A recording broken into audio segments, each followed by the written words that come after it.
sudah pakai kerudung semua ya.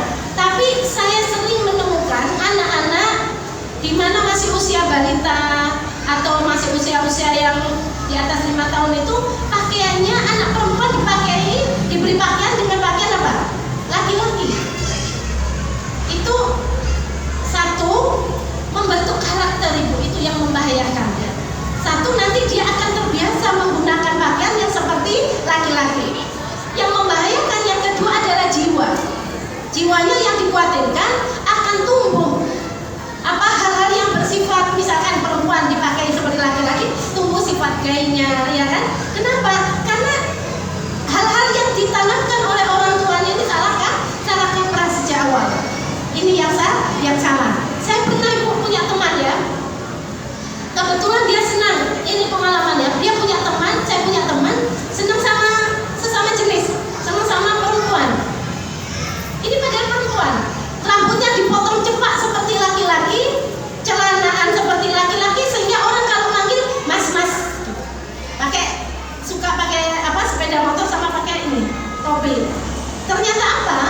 Dia mengatakan apa sebab dia sampai seperti itu. Kita kan selalu ngasih jangan begitu, dirubah gitu kan. Kemudian dia mengatakan ketika ayah saya meninggal, orang tua saya dan saya ingin menggantikan peran ayah saya. Ya tidak apa-apa kalau peran dari sisi menolong secara bantuan-bantuan secara untuk rumah tangga tapi jangan sampai merubah jiwa itu yang berbahaya. Sehingga ketika lampu rusak itu teman saya yang benerin semua. Ketika ada mobil rusak dia yang dibawa mobil yang benerin. Itu tidak masalah sih sebenarnya kalau dia bisa. Tapi persoalannya ketika sampai terbawa jiwa saya ini harus menjadi laki-laki di dalam rumah saya. Ini yang menjadi salah. Sehingga agama sudah memberikan rambu-rambu di mana dikatakan la'ana, ya, telah melaknat siapa? Rasulullah SAW. Ar-rajula, seorang laki-laki, yalbasu, yang menggunakan pakaian lubsatal mar'ah, pakaian seorang perempuan, wal mar'ah, dan seorang perempuan talbasu, yang menggunakan lubsatal rajuli, pakaian laki-laki. Ya. Ada pertanyaan ibu? Ada lagi pertanyaan? Nggak ada. Saya lanjut ya ibu ya. Jadi di sini yang berkaitan dengan penampilan. Jadi kita boleh berpenampilan ibu fi ahsani taqwim. Kita boleh karena kita disempurnakan oleh Allah dalam hal penciptaan. Tapi Allah memberikan rambu-rambu mana yang dilarang dan mana yang tidak. Jadi ini yang menyebabkan kita nanti selamat. Yang kedua adalah ahsanu qaula. Nah, kadang ibu ya, mohon maaf, kadang pakaiannya sudah rapat banget ya, sudah rapat, sudah panjang, auratnya sudah tertutup rapat. Tapi mohon maaf, kadang-kadang ada di sini cowok nggak ada ya, yang omongannya itu menyakitkan. Nah, ini sebenarnya harus dihindari karena ini juga dalam rangka menjadi muslimah yang ideal. Jangan sampai ada satu kejadian ibu ya. Ada seorang teman, kok kebetulan nggak tahu ini banyak juga ya curhat-curhat gitu ya. Ada seorang teman yang asalnya rajin ikut pengajian. Kebetulan pada saat itu dia hadir dengan pakaian yang tidak serapi yang lain. Artinya mungkin waktu itu belum menggunakan kaos kaki, atau intinya dia bercerita saya belum bisa seperti yang lain, masih pakai celana gitu katanya. Ada jamaah lain yang menyindir dengan mengatakan apakah itu termasuk kafir ustazah? Tersinggung langsung. Sejak saat itu teman saya itu tidak mau lagi ikut pengajian. Saya tidak mau karena saya merasa hanya saya saat itu yang berpakaian seperti itu. Nah ini kan jangan itu. Artinya apa? Jaga kata-kata qaulan karimah yang baik, sehingga yang mulia, sehingga orang itu tertarik dengan kita. Jangan menghujat, tapi ajaklah dengan cara yang baik. Bahkan di ayat kan dikatakan, andai kata Rasul kamu berlaku kasar, mereka tidak akan mengikutimu Muhammad. Betul apa enggak? Nabi itu seorang yang halus, yang tidak berlaku kasar gitu ya. Bahkan di dalam Al-Quran itu sudah dijelaskan bagaimana ahsanu qaula, perkataan itu harus baik. Dalam surah Ibrahim ayat 24 ibu ya. A'udzubillahi minasyaitonirrajim. Alam taro, tidakkah kamu perhatikan? Kaifa, bagaimana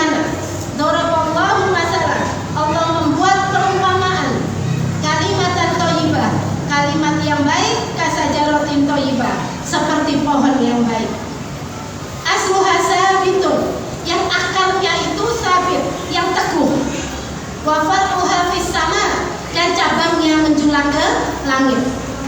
Maksudnya apa? Omongan yang baik kita, omongan yang kita keluarkan dengan cara yang baik, itu kata Allah diibaratkan dengan seperti pohon yang baik. Pohon yang baik yang bagaimana? Yang tadi asluha sabit, yang akarnya itu menghujam, artinya teguh ada di dalam tanah, kuat. Maksudnya sabit itu teguh, kuat ya. Jadi kuat di dalam tanah. Intinya apa? Omongan yang baik itu di dalam tafsir dikatakan akan dapat meneguhkan keimanan kita ataupun keimanan orang lain. Dan apa yang dimaksud dengan kalimatan thayyibah itu di dalam tafsir dikatakan, Ibnu Abbas mengatakan kalimat yang pengucapan kalimat la ilaha illallah, ada lagi para ulama di tafsir yang lain mengatakan selain dari kalimat la ilaha illallah adalah satu kalimat yang berupa omongan-omongan yang baik atau perkataan-perkataan yang baik, baik untuk dirinya ataupun untuk orang lain. Nah, ini diibaratkan tadi seperti pohon yang akarnya kuat. Kenapa? Kalau kita berbicara yang baik, maka orang yang kita ajak bicara itu nyaman dan akan diingat terus. Apalagi kalau berupa nasihat.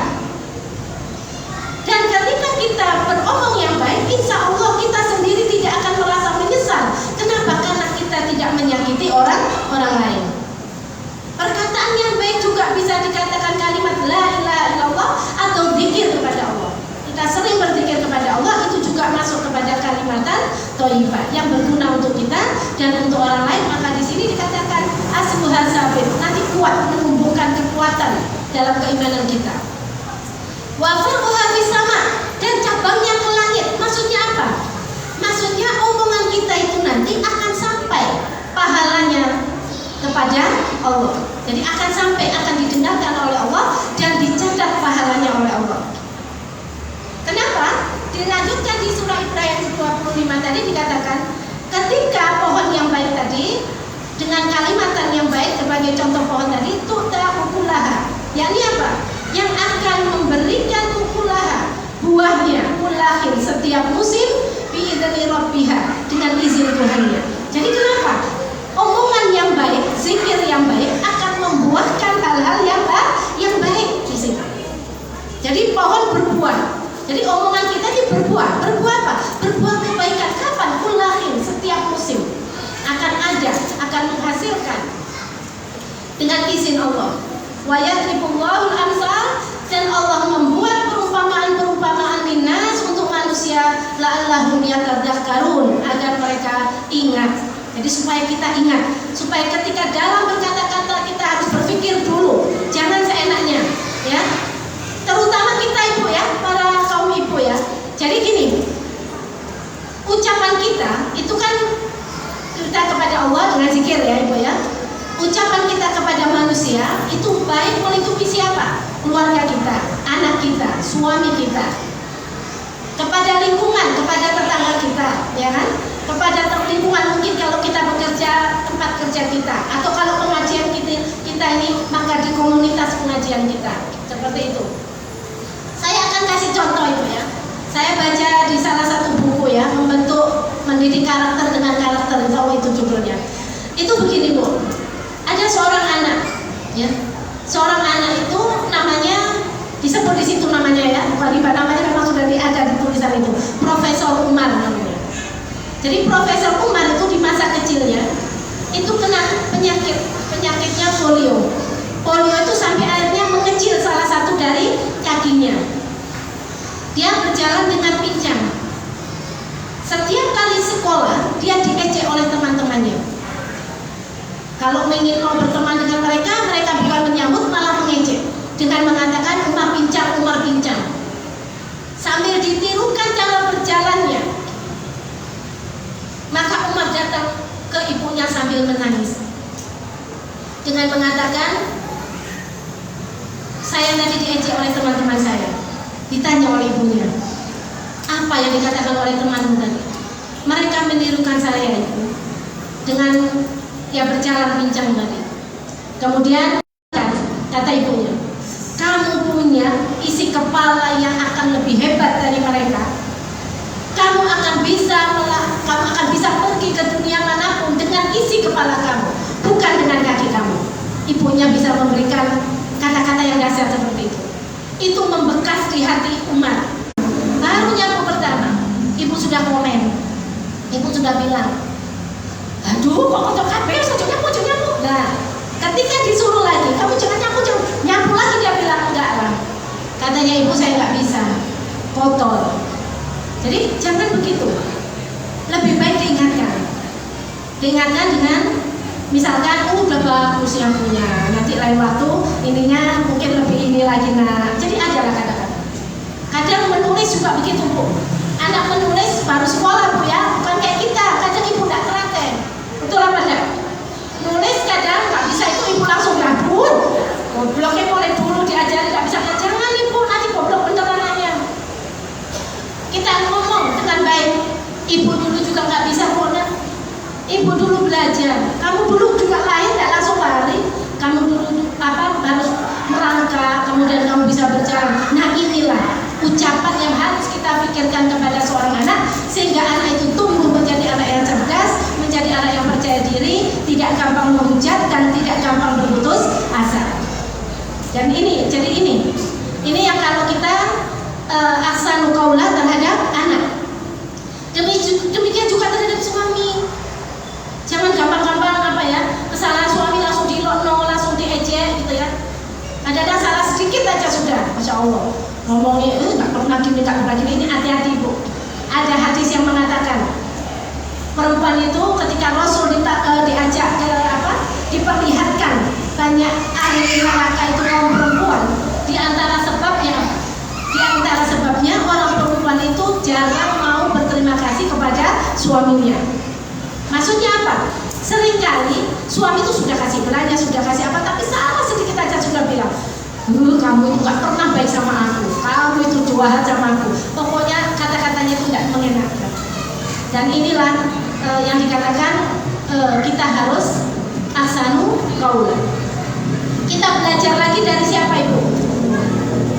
Ummul Mukminin ya, Khadijah, Sayyidina Khadijah ya. Bahwasanya istri Rasulullah. Pada saat Rasul itu pertama kali menerima wahyu dengan gemetar, kemudian bertanya kepada Siti Khadijah, apa yang terjadi denganku? Tapi Khadijah mengatakan apa? Tidak mengatakan, kalau istri yang cuek bilang, sekarang urusanmu, mungkin gitu ya, nggak tahu itu urusanmu gitu. Tapi ketika Khadijah menerima Rasul begitu, dengan mengatakan apa? Wahai Muhammad, engkau tidak akan terhina selama-lamanya. Artinya kejadian itu bukan persoalan yang menghinakan kamu, intinya seperti itu. Kamu seorang yang penyambung tali silaturahim, kamu suka menolong, kamu suka menerima beban orang lain.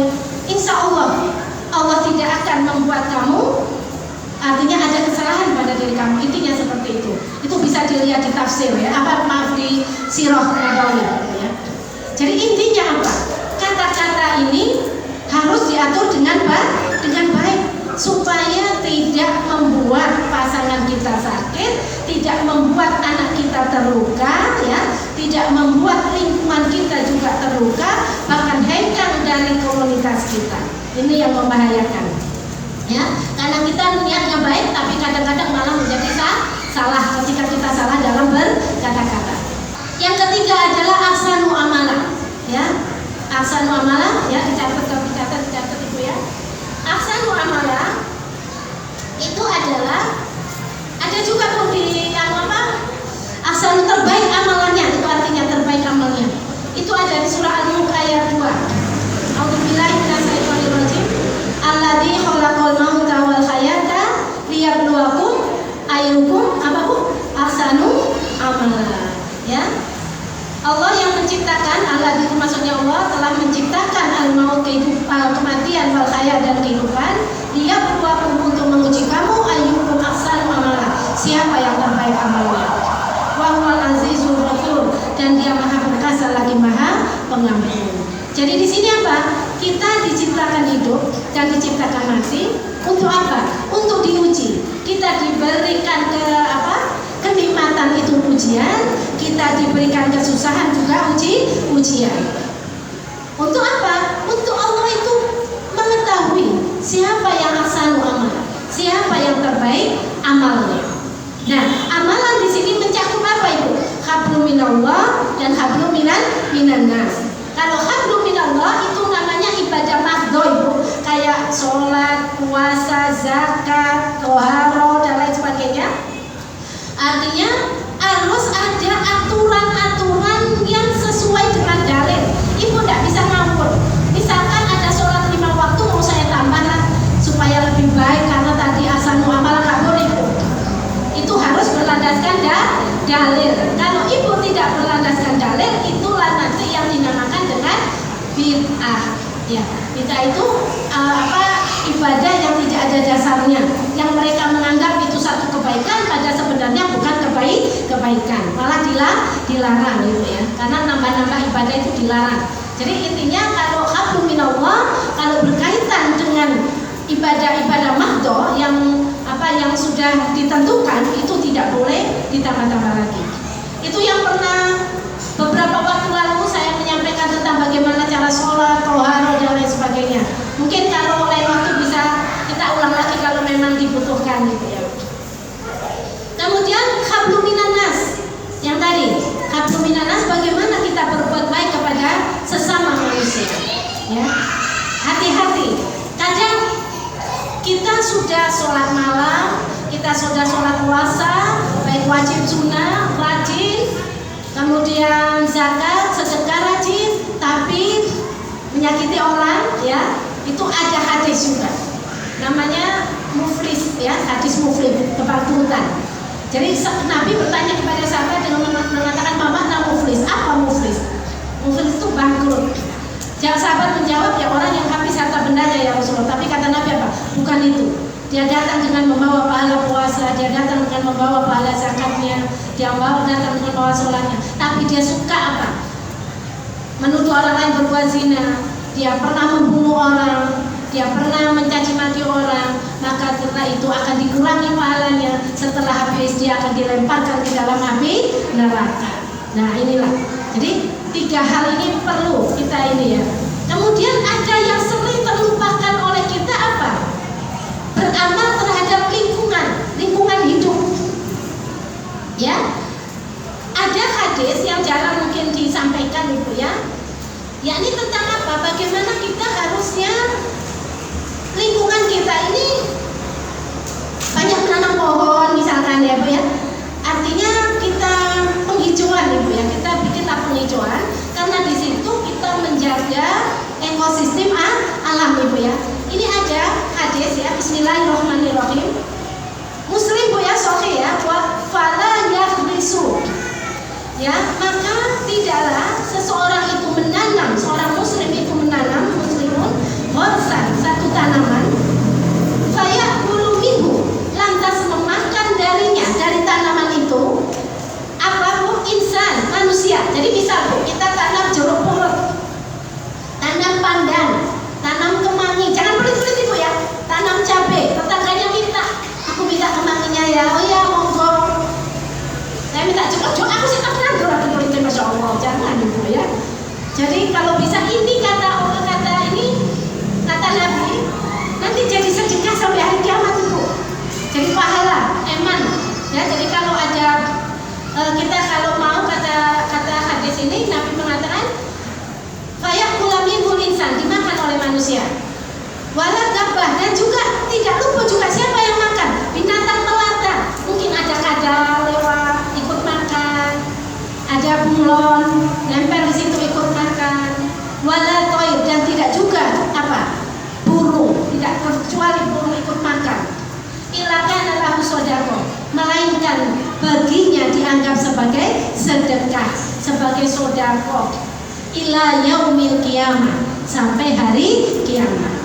Jadi kayak gambarannya gini Bu, kita nanam pohon ini, kan sampai kapanpun insya Allah kan nanti ada biji yang tumbuh lagi, ya kan, sampai mati. Nah ini tidak terasa kita sudah bersedekah kepada siapa?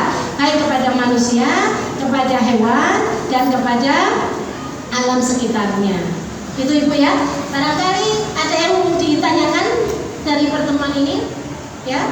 Dan di hadis dalam ayat juga ada firman Allah, "A'udzubillahi minasyaitonirrajim, wa ma taf'alu," dan apa yang kalian lakukan min khairin dari kebaikan, fa innallaha bihi alim, maka sesungguhnya Allah Maha mengetahui.